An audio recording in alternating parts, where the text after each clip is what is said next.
I rise in strong support of the nomination of Mike Pompeo, our current CIA director, to be the next Secretary of State. And I must say I watched with interest the proceedings day before yesterday in the Foreign Relations Committee.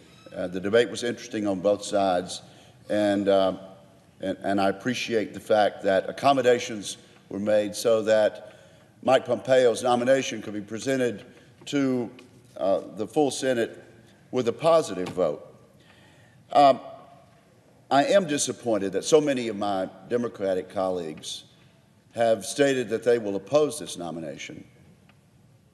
And I heed the admonition of one of the members of the Democratic Party at the confirmation vote before the committee, when this member asked that senators not question the motives of anyone who takes a position one way or the other with regard to the nomination of Mr. Pompeo. And so I will heed that admonition, Madam President, and not question the motivation of any senator who votes either yes or no on this nomination.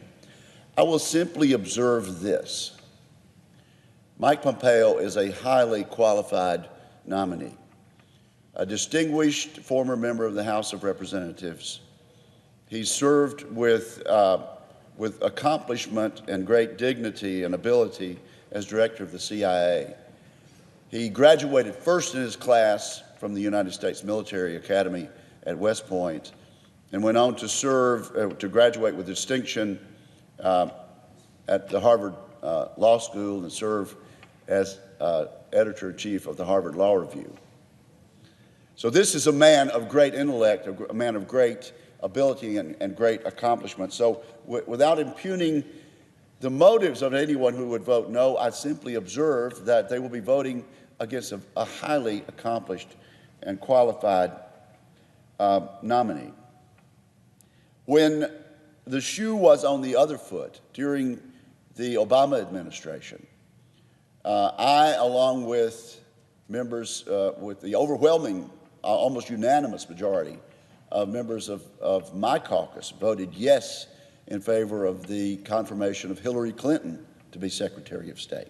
I voted yes, along, again, a virtually unanimous vote on both sides of the aisle for the nomination of our colleague John Kerry to be the successor to Hillary Clinton as Secretary of State.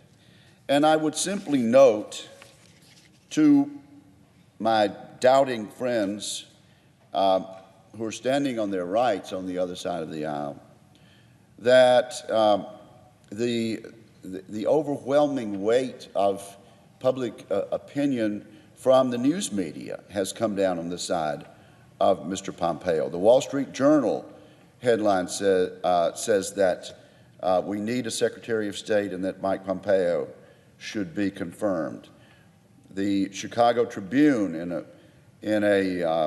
an editorial, states why the Senate should confirm Mike Pompeo. The Washington Post headline on the editorial page proclaims, "Confirm Mike Pompeo." The New York Daily News says, "Confirm Mike Pompeo." President Trump needs a Secretary of State, and I would add, Madam President, that this country needs a Secretary of State. The cause of international diplomacy needs a Secretary of State. The cause of human rights around the world needs a Secretary of State. USA Today says, "Confirm Mike Pompeo to fill the void at state." So I will not question the motives of any of my colleagues, my friends whom I respect. I will only say that things are surely different around the United States Senate nowadays than they were previously, when we rose up almost unanimously and confirmed John Kerry and Hillary Clinton and stood for the proposition that a president of the United States is entitled to his or her team and that that person needed strong support. I'll only say that at a moment when our country needs to send a strong message of resolve to our allies and to the entire international community, when we need to send a strong signal of unity, that the vote we may take later this week in confirming Mike Pompeo might send a signal of excessive partisanship and division, and I regret that. We're going to have a great Secretary of State at the end of this process, and I think he will. I think this unfortunately narrow vote will come and go, and perhaps not be the standard that we operate under in future times. I would only say that for those colleagues who are still looking for an answer and still wrestling with how they should vote, I would commend to them the example of previous days and the example of sending a strong signal around the globe that this president is supported in his efforts in international diplomacy, and that he's entitled to the team that he has chosen. And with that, Madam President, I urge my colleagues to vote yes, and I appreciate the distinguished minority leader for indulging me and allowing me to go forward, and yield the floor.